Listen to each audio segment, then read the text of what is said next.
Welcome to Subramani. Please subscribe, please hit the bell icon. Uh, I have one peeve against the people watching or listening to my videos. My more serious videos, like if I do one what is value investing or what is margin of safety, the viewership is much less than on personal finance. So I would actually like to do more equity videos than personal finance videos. The topic for today is what is margin of safety. It might be a longish video, or I may break it up into two videos. So I have written a lot about margin of safety, so I'll read from what I had written earlier. Margin of safety is a principal value of value investing, and it was introduced by Benjamin Graham. He took the value investing concept from bond investing to equity investing, which I think was a very smart move. The concept emphasizes the importance of investing with a significant safety net. If you think that the good value for this share is 100 rupees, you don't want to buy it at 97, you're better off buying it at 79, right? So that is what you want, a little cushion saying. Why do we build these cushions? Largely because we don't know any business perfectly or any valuation perfectly. We do a valuation based on what we have done in the past, based on cash flows, etc. But we are not very sure or not very confident. So when there is a greater margin for safety, margin of safety, we tend to think, there is some cushion for us to fail. The example which Graham used was from a bond example. So he said, if a company is paying you 1 rupee interest, how much extra cover do they have? Do they have 2x, 3x, 4x, 5x of the interest which they are earning? So in case their earning dropped a bit, they would still pay you interest. That is how he called, that is what he called margin of safety in bonds. So similarly, we have margin of safety. When we are talking about margin of safety, we are talking about margin of safety in equities. It's a strategy which prioritizes caution, so therefore it is part of value investing. So as a part of value investing, margin of safety is an important concept. I am sure it is an important concept for any business, anywhere where you want to go. I'll come to the very beautiful example which Warren Buffett gives about margin of safety. The margin of safety is a buffer that compensates for valuation mistakes which we make, and we make mistakes very often, especially in a bull market. In a bull market, we tend to get carried away. In a bear market, where we should be more gutsy, we tend to look for more margin of safety. This approach focuses on investing in asset prices significantly below. Like I said, 100 rupee asset, if it is available at 50 rupees, that's a great thing, right? Or at least at 70, 75. At 85 rupees, you are a little worried. At 97 rupees, you are sure that in case something goes wrong and some assumption goes wrong, you will lose money. So you will want a greater margin of safety. It is applicable across different asset types, like I said, bond and in bonds and in equity, and even in things like gold. You look at the charts and say, okay, now there is greater margin of safety because technically the price can go up so much higher. So across all asset classes, you can use margin of safety.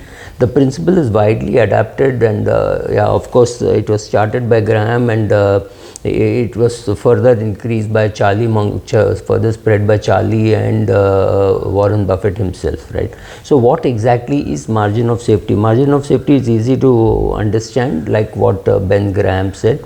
All experienced investors recognize that the margin of safety concept is essential in the choice of sound bonds. He gave the example of how many times cover do you have for interest in a bond that you're buying, right? And he continues and he says the past ability to earn excess of interest over what has to be paid to you is the margin of safety, which is a protection against loss or discomfiture that you may have in case of future fall in the net income. This is straight from his book.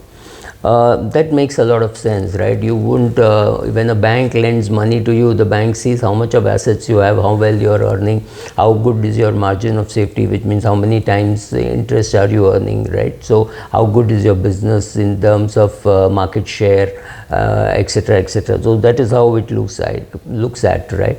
So Graham simply took this concept and applied it to equities, and he said how much is the value of the stock. So the function of margin of safety is in essence that of rendering the unnecessary or the valuation mistakes that we can perhaps make, right?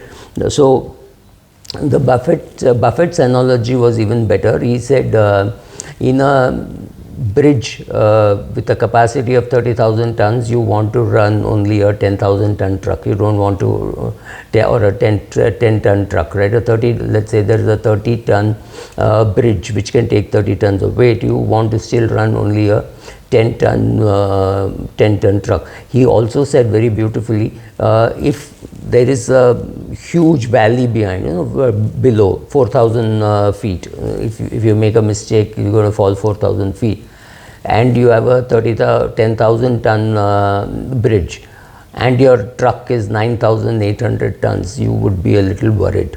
Whereas if there is nothing, it's just one small culvert, so then what you would do is you will still run it, because in case you go wrong, it's not too expensive. Whereas there, in case you go wrong, you go completely down. So when you are putting a big amount of money, you want a greater margin of safety, and when you put a less amount of money, you don't mind if the margin of safety is a little lesser. These are basically concepts about margin of safety. So when there is just too much at risk, you want a greater margin of safety. In a bull market like currently what we are in, you should have a greater margin of safety, because one thing going wrong, right, election time, so something going wrong somewhere can bring the market down. So if you are buying now, you should have a greater margin of safety. If you are buying in a bear market, you need a lesser margin of safety, simply because the market has already beaten down the price. So you will not have too much of margin of safety in a bear market. You will have it more in a bull market. So right now we are in a bull market, so you will have to have a higher margin of safety if you are investing now. You have complete knowledge of the market. You know exactly what the market will do. You have enough knowledge about the equity share that you are planning to buy. You have taken the balance sheet, you have taken the P&L, you have done a proper analysis. As you get more and more confident about your valuation, you can have lesser margin of safety. But the reverse happens. When you have a greater knowledge of what is of your valuation skills, you realize greater probability of you going wrong. So therefore, as you age in terms as a value investor, you actually look for more margin of safety, which may actually mean that you have missed out some opportunities. But then value investing is not about getting every opportunity. It is about saying how safe you want to play and prospecting in places which others have forgotten to see, or others are saying, oh, this can't happen, FMCG can't be valued so much, or this is too much valuation to give for company, or anything like that, or saying, no, it's currently out of favor, let me not buy, it can't do well in the immediate past, right? The question to ask is not whether HUL is correctly valued. The question to ask is, have people stopped buying shampoo? Have people stopped buying toothpaste? Have people stopped buying salt, right? You check out all that and you say, look, nothing else has changed except that people feel that the growth is not enough and therefore they have beaten down the value. Now the question to ask is, will the growth come back? If the growth does not come back, then you don't have any margin of safety. Then you shouldn't be buying, because that particular share can go down. So, margin of safety is applicable only after you have fulfilled all other criteria, saying, okay, this is happening, there is no change, so therefore price won't fall, this is the bottom price, and then you see whether there is margin of safety, right? So, the Buffett analogy has been used many times by Buffett, and I think that's a good thing to remember.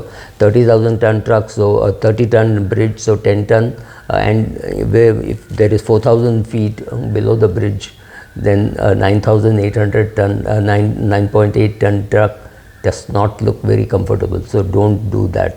Maybe you would get another truck and put the load in that and make it 2 trucks, right? So thank you.